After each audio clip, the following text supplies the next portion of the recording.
and trying to do some testing on some of the pieces that I have. Some of them have been sanded and cleaned up and painted black, but whether they actually work or not. So I need to go through and test a few different devices and see if they're going to work. 2 starters and 2 generators. During the process 2 years ago, I actually cleaned up the generator, one of the generators and one of the starters, and see if those are actually going to work. I have another kind of rustier looking starter that I found in a box, and it doesn't have the Bendix gear and stuff on it, but whether it works or not. And I have another generator that I have that it's not in bad looking shape, but it doesn't have the band on it to cover it, but whether it would actually work or not either. So I can get to testing some of these pieces of electrical equipment for the Model A. Okay, first we're going to go over the different parts of the starter, and then we'll get more into the testing of them. I actually have the 2 starters here. One that I sanded down and painted two or 3 years ago, and another one I just found in a box of rusty bolts, and not sure where it came from, and I could spin it over with my hand. This actually nicer looking one is a little bit stiffer to turn, so we'll see what happens. But to start with, it's just a DC motor, and if you've watched the generator video that I did, they're both identical. They're both DC motors, 6-volt, positive ground. This one just is designed for more torque, where the other one is designed to be driven and generate electricity. This one is designed for torque, but it's set up similar. It's got a band back here covering the brushes and a little screw to lock it down. It's a contact point. Instead of having the cutout up here, it has a contact point in where you mount the starter switch right here, the 4 little screws and the contact point.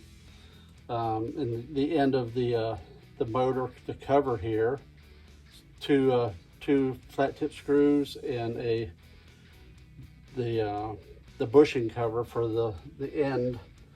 The parts to the starter, you have your housing, and then the main shaft that goes through is the armature shaft, which has the windings on it. And then at this end where the brushes are is actually the commutator, which is where the brushes contact the armature. And then the field housing is inside the casing here. Inside the housing is the field of coils for magnetic induction of making the movement. So the armature shaft is what actually is supposed to turn. It's supposed to turn much freer than this one. So this one obviously has issues, and the bushing at this end cover, or maybe the bushing at this end is very stiff. It doesn't feel like crunchy, like it's rusty or grinding. It's just very stiff, either very thick grease. This thing has been sitting 60-ish years. So the last time my dad actually used this to start that car was 1962. So I'm probably gonna have to take at least take it apart and maybe try to clean it up a little bit. But the other parts on it, you can see here, this is the Bendix drive. So when the motor engages, starts to spin, this little pinion gear will fly out and engage the flywheel, and then this spring absorbs some of the shock.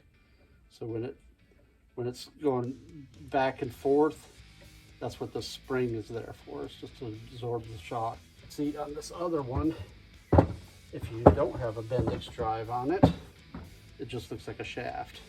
And there's a little Woodruff key slot right there, and then you can see where it's the Bendix drive bolts to the shaft, the armature shaft. So this one is missing the Bendix drive. And the Bendix drive is this part right here. You bend over this little tab, the metal tab, take this bolt out, and then this whole Bendix drive comes out, and it'll look just like a blank shaft. And there's a Woodruff key in there too, so don't lose your Woodruff key. But that's the basic parts to a starter motor. So let's get to testing the motor. Okay, if you watch the generator video that I did, same sort of principle, DC motors, and we're just going to use a 6-volt battery and make contact and see if it spins. You know, we're testing the armature, the housing, the field coils in the housing, the wiring, you know, the basic parts to it. You know, even if it does spin, it may not be in spec, you know, where you could check the amperage that it's drawing, the friction of, like this one, I'm pretty sure the shaft, the friction on it is going to be a lot. So it's going to draw it down because of how stiff the shaft is to turn. But we're just going to use a 6-volt battery here. And actually, you can hook these up either way, because when I bought one of my Model A's, the previous owner had put the battery in backwards, and he had it set up as a negative ground. Well, it started and it ran, but the main thing that it didn't do is the generator wasn't charging. And I got to looking and tracing everything out, start with the battery and check, and lo and behold, he had just put a new battery in it, and he just mistakenly put it the wrong way around. But it would, you know, the starter would engage and it would start up and run. So they'll run actually either way. But I have this negative to the black and positive to the red, and because I painted this one, we may have to do a little scraping on it. But let's see what we get. Yeah, this has much more torque than the generator, so we may get a little bit of torque. Torquing. See if I can get this. Okay, let's see if we can get it to rotate at all.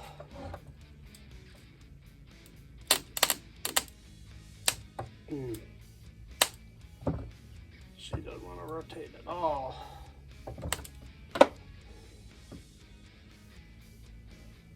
It's pretty stiff.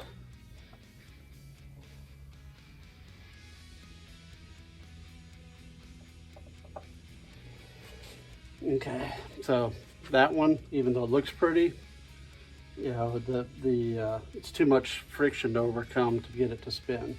So let's switch and we'll try the other rustier looking one. Okay, let's switch them out and get a good ground here.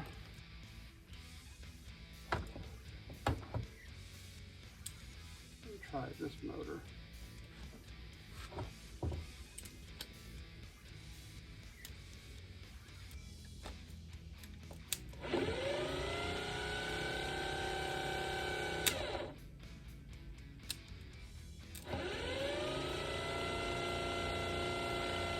I'm feeling as it rotates to see if there's any like bent armature. Yeah, it's pretty smooth and pretty quiet, and not much noise on it. So this one looks like it's in pretty good shape, even though it's very rusty looking. This one will actually probably would work and turn the car over. Let's go back to this one and see if I can get it to do anything. I think it's just too much for it.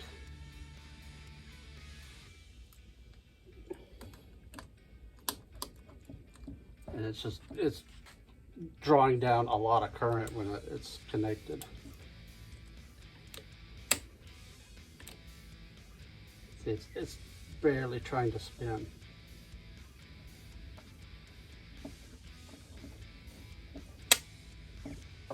You know, when I don't have it connected, I can just barely turn it, but when I have it connected, it's a little easier, but it's just taking all this battery can do, and this is a pretty new battery.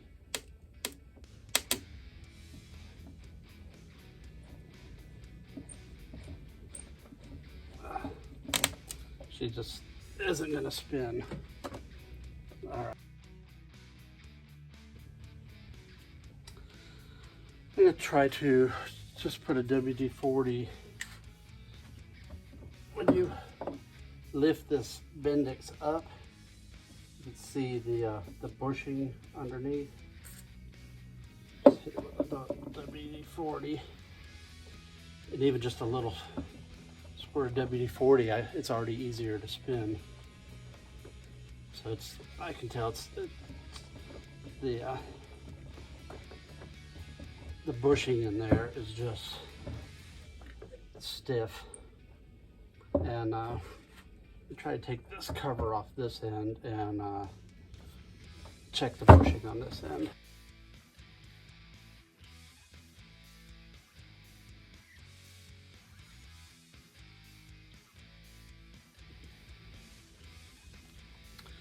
Okay, the screws were a little rusted in place, and when you take them out, they go the whole length of the starter. So, very long screws. Let's see if we can bump the cover off here.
Now we gotta see if we can get the brushes back on the commutator.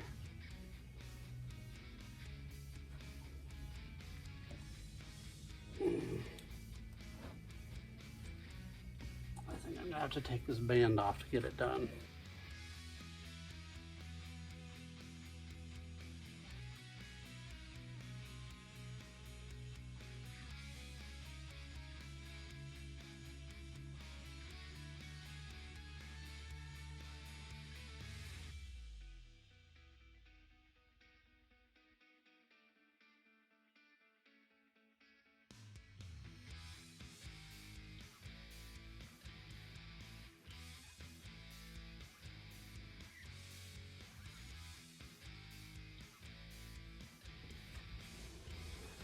Okay, after fighting with it for 10 minutes, finally got the, there's 4 brushes that you have to get on the commutator, and they're attached to this rear cover, and finally, then they're spring loaded, so you have to, against the force of the spring, get them back on the commutator. And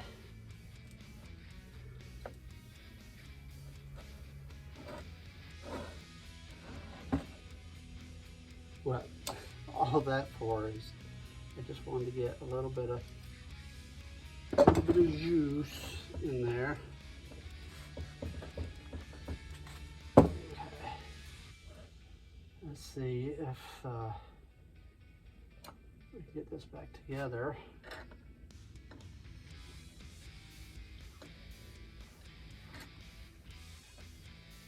Line up the screw holes again.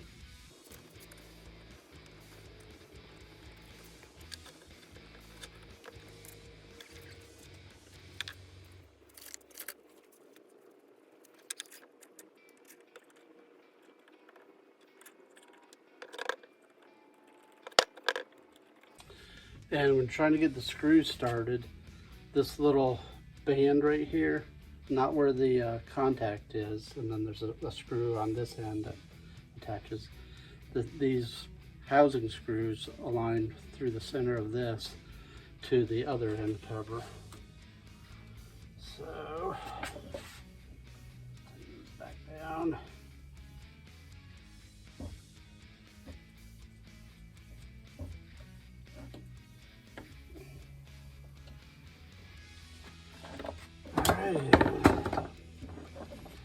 I'm going to leave the cover off for now. Much easier to spin though. They say you should be able to spin it with just using your fingers. And this little Bendix drive should have a little bit of oil on it. Now this one's just been gunked up for 60 years. There. Should be able to move freely. And then this spring, you should be able to squeeze it and come off the see right here when I squeeze the spring, you know, it comes off, and the pinion gear here moves up and down. But you can see it's much looser than it was. Let's see what it'll do now that I'm filthy. All right, we'll go with the positive ground again and see what we get here.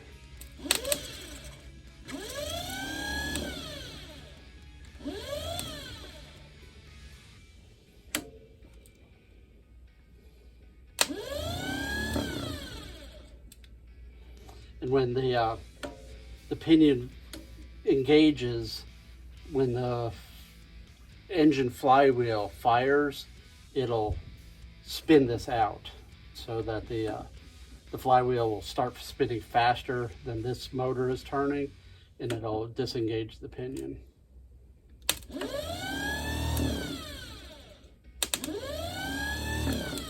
Actually sounds pretty good now.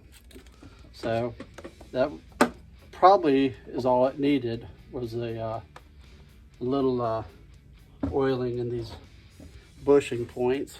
And I'm thinking to you know, put the band cover back on, and I'm gonna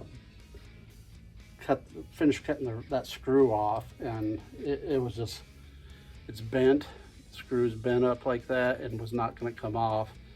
So I started to saw it in half, and the band was easy enough to slip off the end there. So it gave me access to the brushes and the commutator to where I could get it in there. I can actually see inside there. See if we can get it close enough.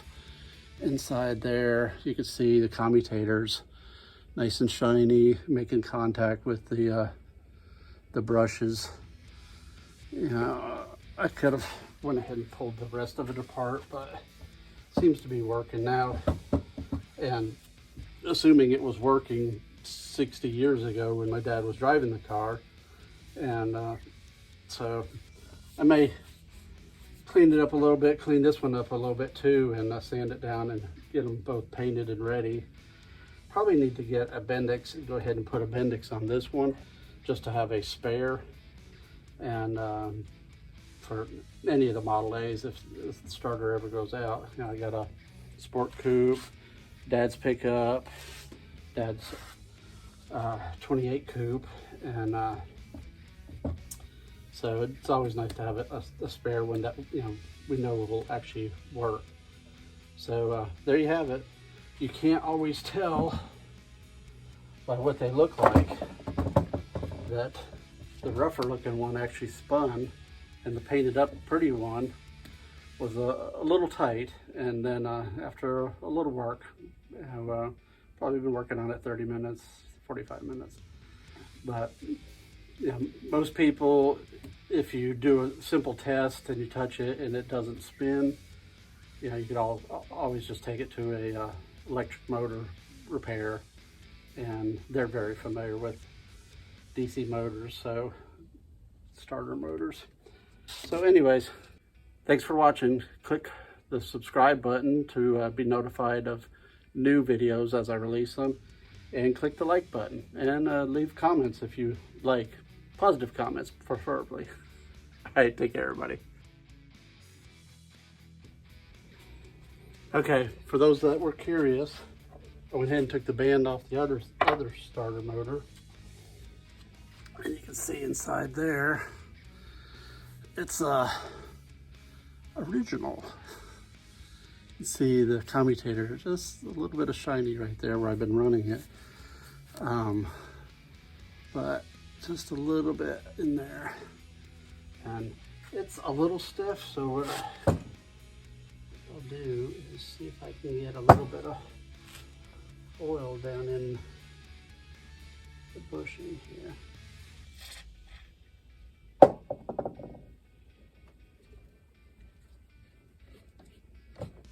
Oh yeah, now she's spinning nicely.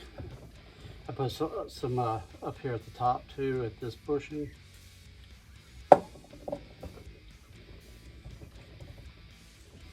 I could spin it and it actually spins a little bit. So I think this one will be all right. You know, it was working, but now it spins even more free. So I'm gonna just let it sit with that penetrating oil on it for a little while. And I didn't want to put too much so it's not gonna leak everywhere, but let it sit in there and see if it loosens up even more. May try to run it with the battery some more and loosen it up, clean up that commutator a little bit. But for those interested, clean this one up a little bit too. All right, everybody, take care. Okay, one more quick tip on DC motors, that if you get some electronic cleaner, which is special for electronics, you could take it and spray the commutator and brushes in there, and that'll clean up that contact, and then spin it over, and it'll just remove some of the dust and debris and carbon from the brushes and allow it to get better contact. And see, now both of these are spinning much nicer now, and but the electronic cleaners will kind of rejuvenate the brushes and the commutator without having to take it all apart. Like I said before, if any of the tests fail, and you know, you'll just have to take it to a specialty shop for DC motors and DC starter motors, and they can check the field housing and armature, you know, and make sure it's all in specs, and put new brushes in it, new bushings, and actually really rebuild it. You know, this is a more of a refresh and get it working. And so that's the tip. Take care. So as you can see, the prettiest ones aren't always the functioning ones. Like if you go to a swap meet or something, and some of the stuff you gotta watch out for, like having all the Bendix and stuff, that can get expensive if you have to replace the Bendix and the gear. Make it function. The chrome doesn't get you home. The whole paint doesn't make it either. So just keep an eye out for that and watch out for that stuff.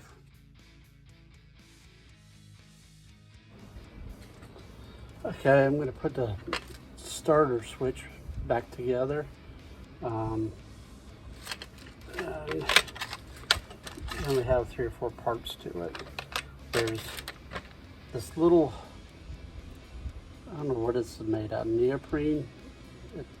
Some people just use a little piece of wood, and it goes in the base of the, this is where the pedal threads onto it for pushing the starter. So to give it a little flexibility, they put this little dongle on it,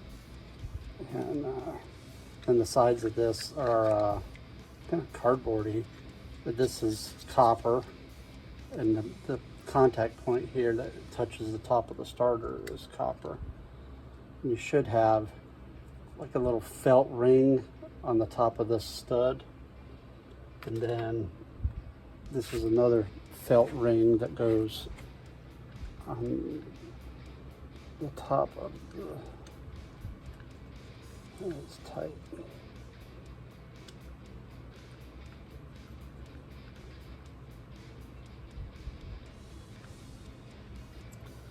And then a little washer,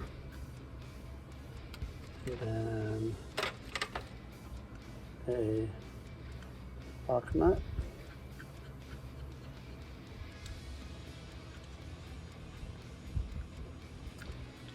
and 5/8.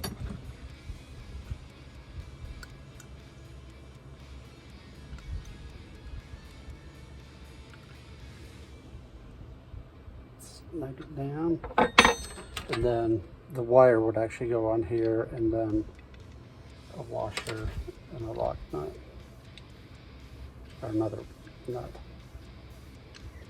Let me go ahead and just thread it on there so I don't lose it.